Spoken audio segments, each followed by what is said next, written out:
अस्सलाम वालेकुम स्टूडेंट्स। आज हमने डिस्कस करना है प्री नाइन्थ हमारा चल रहा है, ठीक है। उसका टॉपिक जो है वो जियो केमिस्ट्री है। प्री नाइन्थ जो है केमिस्ट्री, उसका टॉपिक हमने जियो केमिस्ट्री आज डिस्कस करना है। Geo and chemistry, there are two words, दो लफ्ज़ हैं यहाँ पे जिन जो कि एक जियो है और एक केमिस्ट्री है। जियो मीन्स जो होता है वो एक्चुअली अर्थ है हमारा, और जो केमिस्ट्री मीन्स होता है वो केमिकल्स है। यानी कि इसके अंदर हमने अर्थ के केमिकल्स को पढ़ना है, अर्थ के जो कंजिस्ट करती केमिकल्स के ऊपर, उनके ऊपर हमने जो उनकी स्टडी करनी है। तो एक्चुअली इसका मीनिंग क्या है? जियो स्टेशनरी जियो केमिस्ट्री का मतलब सॉल्विंग अर्थ केमिकल एनालिसिस, केमिकल मिस्टीरीज है। मिस्टीरीज मीन होता है कि जो प्रॉब्लम्स हमें आती हैं, केमिकली प्रॉब्लम्स जो होती हैं, मतलब इसमें कौन कौन से केमिकल सब्सटेंस है जिनके जरिए ये कंबाइन होकर अर्थ हमारी बनी हुई है, लैंड जो है वो बनी हुई है, ठीक है, ज़मीन। तो वो सॉल्विंग अर्थ केमिकल मिस्ट्रीज है, उसको हमने सॉल्व करना होता है, प्रॉब्लम्स को। मिस्ट्रीज प्रॉब्लम्स हैं। सबसे पहले हम इसकी डेफिनेशन को देखेंगे। It is focuses on the chemical composition of the earth, यानी कि एक्चुअली यहाँ पे हम लोगों ने जो स्टडी करना है वो केमिकल कंपोजिशन है, कि वो किस चीज़ से हमारी जो है वो अर्थ कंबाइन होकर बनी हुई है, कौन कौन से केमिकल है। केमिकल मीन जो होता है वो एक्चुअली एलिमेंट्स हैं हमारे, ठीक है, एलिमेंट्स इंक्लूडिंग इट्स रॉक्स। इसके अंदर रॉक्स आ जाएंगी हमारी, ठीक है। And beyond the minerals our minerals, minerals के अलावा रॉक्स वगैरह भी इसमें आएंगी, ठीक है। उनको भी हमने सब में डिस्कस करना है, सारा कुछ जो है, यानी कि अर्थ यानी कि जो लैंड के अंदर चीज़ें हैं उन सबको डिस्कस करना है हमने। आगे जो है वो इसकी application, use the principle of chemistry. हमने इसके अंदर प्रिंसिपल ऑफ केमिस्ट्री को इस्तेमाल करते हुए इसका मैकेनिज्म फाइंड करना है कि हमारी जो अर्थ है वो कैसे जो है वो बनी हुई है। Like behind major geological system, हमारे मेजर जो होते हैं वो जियोलॉजिकल सिस्टम होते हैं। जियोलॉजिकल सिस्टम्स क्या होता है? ये इन्फॉर्मेशन है, इसको आपने नहीं करना होता, ठीक है। ये सिर्फ आपकी इन्फॉर्मेटिव होती है। इसको आपने जो जितनी भी इन्फॉर्मेशन आपको दी जाती है लेक्चर्स के अंदर, वो सिर्फ इन्फॉर्मेशन के तौर पर आपको समझाई जाती है। बाकी मतलब वो चीज़ें आपने नहीं करनी होती एग्ज़ाम्स के लिए। एग्ज़ाम के लिए आपको मतलब जस्ट जो आपकी ये है जियो केमिस्ट्री, ये कहाँ से ड्राइव, क्या मीनिंग है, डेफिनेशन क्या है, एप्लीकेशन क्या है, जस्ट ये होता है इनके अंदर, ठीक है। बाकी ये डायग्राम है ये भी नहीं करनी होती, ठीक है। ये सिर्फ आपके अंडरस्टैंडिंग के लिए, आपके नॉलेज के लिए है। Okay, let's see. अब जियोलॉजिकल सिस्टम्स हैं। जियोलॉजिकल सिस्टम एक्चुअली हमारे पास जो है वो एटमॉस्फेयर है, हाइड्रोस्फेयर है, ये 4 रीजन्स होते हैं, बायोस्फेयर है, जियोस्फेयर है। ये हमारे पास सिस्टम्स हैं जियोलॉजिकल, यानी कि जो ज़मीन के सिस्टम है जो अर्थ के साथ रिलेट करते हैं। एटमॉस्फेयर, एटमॉस्फेयर कहते हैं हमारी सराउंडिंग जो होती है, हमारा सराउंडिंग मीडियम, यानी कि इन्वायरमेंट जो होता है, हमारा माहौल होता है, इसको हम कहते हैं अवर सराउंडिंग एटमॉस्फेयर कहते हैं। हाइड्रोस्फीयर कौन सा रीजन है जी? Water bodies, oceans, lakes, streams, ponds, यानी कि जो समुंदर है, झीलें होती हैं, नदियाँ होती हैं, दरिया वगैरह है, ठीक है। ये सारी चीज़ें, नहरें, ये सारी चीज़ें जो है वो हमारी वाटर बॉडीज़ है, जिनके अंदर यानी कि हमारा वाटर जो होता है काउंट होता है, वो हमारी वाटर बॉडीज़ हैं। वो हाइड्रोस्फीयर में डिस्कस किया जाता है। ज़ाहिर है इनके अंदर भी लाइफ होती है, लाइक फिशेज़ हैं, ठीक है, इस तरह की चीज़ें जो होती हैं, प्लांट्स भी होते हैं इसमें, कुछ सर्वाइव कर रहे हैं, तो उनको स्टडी किया जाता है। बायोस्फीयर, इसमें लिविंग ऑर्गेनिजम्स को डिस्कस किया जाता है। लिविंग ऑर्गेनिज्म क्या है? एनिमल्स हैं, प्लांट्स हैं, ह्यूमंस हैं, बर्ड्स, रिप्टाइल्स, ईटीसी, फिश वगैरह, ये सारे जो है वो हमारे पास लिविंग ऑर्गेनिजम्स आते हैं। उनको हमने बायोस्फीयर में डिस्कस करना होता है। हमारा जो अब कंसर्न है वो हमारा जियोस्फीयर के साथ है। जियोस्फीयर के अंदर लैंड है, लैंड के अंदर जो इसकी भी जो है वो रीजन्स बने हुए हैं, क्रस्ट है, मेंटल है, कोर है, ये 3 चीज़ें हैं।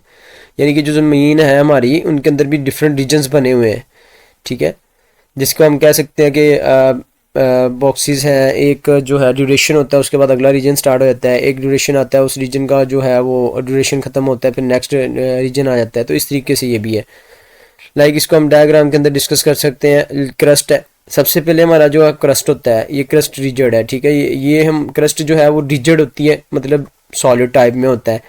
ये 5 से 70 किलोमीटर थिक होता है, यानी कि 5 से 70 किलोमीटर तक जो है वो हम डेप्थ में जाते हैं नीचे की तरफ। तो ये फिर हमारे पास जो है वो हमारा क्या बन जाता है? क्रस्ट रिजिड जो होता है, यानी कि क्रस्ट जो है वो हमारा इतने में कवर होता है। फिर अगर ज़मीन के अंदर हम लोग जो है वो 2850 किलोमीटर थिक जो है वो सॉलिड है, उसको हम मेंटल कहते हैं, जिसके अंदर हमारे पास पार्शली मेल्टेड कुछ लिक्विड्स भी आते हैं, ठीक है, लावा वगैरह जिसको हम कहते हैं। वो इसके अलावा हमारे पास जो है वो पेट्रोल वगैरह, ईथर वगैरह और वाटर बॉडीज़ भी आती हैं इसके अंदर, ठीक है, जो ग्राउंड वाटर होता है। तो ये चीज़ें आ रही होती हैं। अब वो कितना 2850 किलोमीटर है। एट दी एंड जो है वो हमारे पास कोर है। कोर जो है वो 2 टाइप्स के अंदर डिवाइड किया गया उसको, एक आउटर कोर है, एक इनर कोर है। तो जो आउटर कोर है 2200 किलोमीटर है, यानी कि अगर आप डेप्थ की तरफ जाते हैं तो 2200 किलोमीटर जो है वो आपके पास मिल जाएगा इसको, 2200 किलोमीटर। अगर हम इससे आगे बात करें तो इनर कोर आती है, ठीक है। ये इनर कोर जो है वो हमारी वो 1270 किलोमीटर तक जाती है, थिकनेस होती है। ये जो है आउटर कोर जो है हमारी लिक्विड टाइप में होता है सब्सटेंस, यहाँ पे लिक्विड टाइप सब्सटेंस होते हैं, जबकि इनर कोर के अंदर सॉलिड सब्सटेंस होते हैं। तो इस तरीके से ये हमारे पास लैंड को 3 रीजन के अंदर डिवाइड किया जाता है, क्रस्ट, मेंटल एंड कोर। तो ये जियोलॉजिकल सिस्टम है, उनके अंदर ये 4 सिस्टम होते हैं। हमारा कंसर्न जियोस्फीयर के साथ है क्योंकि हम लोग पढ़ रहे हैं जियो केमिस्ट्री। तो जियो के अंदर जो लैंड आएगी, लैंड के अंदर जो है वो 3 रीजन होते हैं, क्रस्ट, मेंटल, कोर, उनको स्टडी करना है। अब इनके अंदर जो एलिमेंट्स फाउंड आउट होते हैं वो हम नेक्स्ट स्लाइड के अंदर अभी देखेंगे हम लोग। अभी फ़िलहाल हम लोग जो है वो इसकी एप्लीकेशन को चेक करते हैं।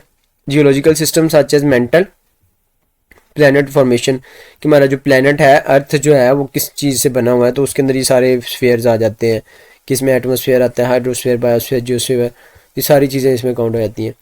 अब एडिशनली हम लोग इसके अंदर क्या स्टडी करते हैं जियोकेमिस्ट्री के अंदर, include study of relative abundance, मतलब कि हमें जो है वो ज़मीन के अंदर से कौन कौन से एलिमेंट्स मिल सकते हैं, तो उनकी अबंडेंस क्या होगी, मतलब कितने % कौन सा एलिमेंट ज़्यादा पाया जाता है, कौन सा कम, डिस्ट्रीब्यूशन है कि पहले जो है हमारे पास जो क्रस्ट है इस रीजन में कौन कौन से एलिमेंट्स हमारे पास फाइंड आउट हो सकते हैं। फिर आगे मेंटल है, मेंटल में क्या क्या चीज़ें होती हैं, उनकी कंपोजिशन देखनी होती है, माइग्रेशन चेंजेस उसके अंदर क्या आ रहे होते हैं। अर्थ केमिकल एलिमेंट्स, तो अर्थ केमिकल एलिमेंट्स को हमने देखना है इसके अंदर कौन कौन से होते हैं। ओके, आगे जो है वो हमारा सबसे पहले क्रस्ट है। अर्थ क्रस्ट के अंदर जो क्रस्ट है वो हमारा किससे बना हुआ है वो उसको डिस्कस करना है हमने। जी, हमारा जियोस्फीयर आ गया, इसके अंदर हमने डिस्कस करना है। अब जियोस्फीयर के अंदर जो है वो हमारे पास लैंड के अंदर क्रस्ट था, मेंटल था, और जो हमारा रीजन था वो कोर है। सबसे पहले क्रस्ट है। क्रस्ट जो है वो रोकी सरफेस ऑफ लेयर अर्थ है, यानी कि रोकी, इसमें चट्टानें वगैरह होती हैं। अब इसकी कंपोजिशन क्या है, इसके अंदर majorly oxygen, silicon element, aluminium, iron, calcium, sodium, potassium and magnesium, ये मेजरली एलिमेंट्स फाउंड होते हैं। और क्रस्ट मेकअप लेस देन 1%, यानी कि ये बहुत ही शॉर्ट रीजन होता है हमारा। अर्थ का मास जो है अगर वो कंसीडर करें एज कंपैरेटिवली, तो जो हमारी क्रस्ट है उसका वो वेट जो है वो सिर्फ 1% है, बाकी यानी कि जो बाकी रीजन है उनका ज़्यादा वेट बनता है। तो यहाँ पे क्रस्ट है। अब इसको देखते हैं, oxygen, silicon, aluminium, iron, calcium को कैसे कोर हमारी बनी हुई है। हम अर्थ को हमें पता है कि वो स्फेरिकल होती है, तो अभी उसको डिस्कस भी कर लेते हैं हम लोग। जी, यहाँ पे जो हमारे पास ये डायग्राम है इसके अंदर हम देख सकते हैं ये हमारी जो है वो सबसे पहले जो रीजन है क्रस्ट है, यानी कि ये क्रस्ट आपको नज़र आ रहा है, यहाँ पे ये क्रस्ट है। तो क्रस्ट ये ऊपर वाली सरफेस है, लाइक ये कैप की तरह बनी हुई है, ठीक है। तो ये जो फर्स्ट रीजन आता है हमारे पास वो क्रस्ट है। सेकंड वन है ये हमारे पास, ठीक है, काफ़ी ज़्यादा डेंस आपको नज़र आ रहा है, तो ये मेंटल है। और थर्ड ये आउटर कोर और ये इनर कोर है। तो इस तरीके से ये एनाटॉमी ऑफ अर्थ है। अर्थ के पार्ट जो है, लैंड के जो पार्ट है हमारे, ठीक है, वो है यहाँ पे। अब सेकंड वन है मेंटल। मेंटल जो है वो मेड अप ऑफ, हमारे पास जो बनी हुई है वो मेंटल बना हुआ है मेड अप ऑफ सिलिकेट्स का, कंटेनिंग एलिमेंट्स लाइक, इसके अंदर जो है वो हमारे पास आयरन, जिसको हम कहते हैं कि ज़मीन के अंदर से हम लोग जो है वो लोहा निकालते हैं, निकल है, सिलिकॉन है, ऑक्सीजन है, एल्यूमिनियम है, कैल्शियम, सोडियम, पोटाशियम, यानी कि ऑलमोस्ट वही वाले एलिमेंट है। इसमें एडिशन जो है वो निकल की हुई है और आयरन की, ये वाले एलिमेंट जो है वो अब ऐड हुए हैं। तो यानी कि जो हमारे पास आयरन वगैरह होता है वो मेंटल रीजन के अंदर मिलता है। अब मेंटल को देखिए तो मेंटल के भी रीजन्स हैं हमारे पास, लोअर मेंटल है, अपर मेंटल है, ठीक है, आउटर मेंटल है, इनर मेंटल है, ठीक है, ये वाले रीजन्स जो है वो हमारे पास बने हुए हैं। तो ये लाइक ये हमारे पास जो थी वो क्रस्ट थी। अब उसके अंदर ये वाला जो रीजन है, ये वाला होल रीजन, इसको हम कहते हैं मेंटल। अब मेंटल के अंदर भी रीजन है अपर लोअर, तो इस तरीके से हमारे पास जो है वो आयरन, निकल, सिलिकॉन वगैरह ये फाइंड आउट होते हैं। ओके, ये 68% बनाते हैं, यानी कि मेजर जो मास है हमारे पास वो इसका है। मास ऑफ अर्थ अगर टोटल जो है वो हमारे पास है तो उसमें से 1% क्रस्ट का है और 68% जो है वो हमारे पास मेंटल का है। अब हम देखेंगे कोर को, कोर क्या है। जी, अब हमने कोर को डिस्कस करना है। तो कोर क्या है हमारे पास, mostly made up of iron and nickel, ये मोस्टली आयरन और निकल से बना हुआ है। मेक्स अबाउट 31% जो है वो अर्थ का बना रहा है हमारे पास, ठीक है। तो ये हमारे पास जो है वो मेंटल थी हमारे पास, ठीक है, ये कोर है। अब कोर की भी 2 टाइप्स थी, ये ड्यूटर कोर है और ये इनर है, ठीक है।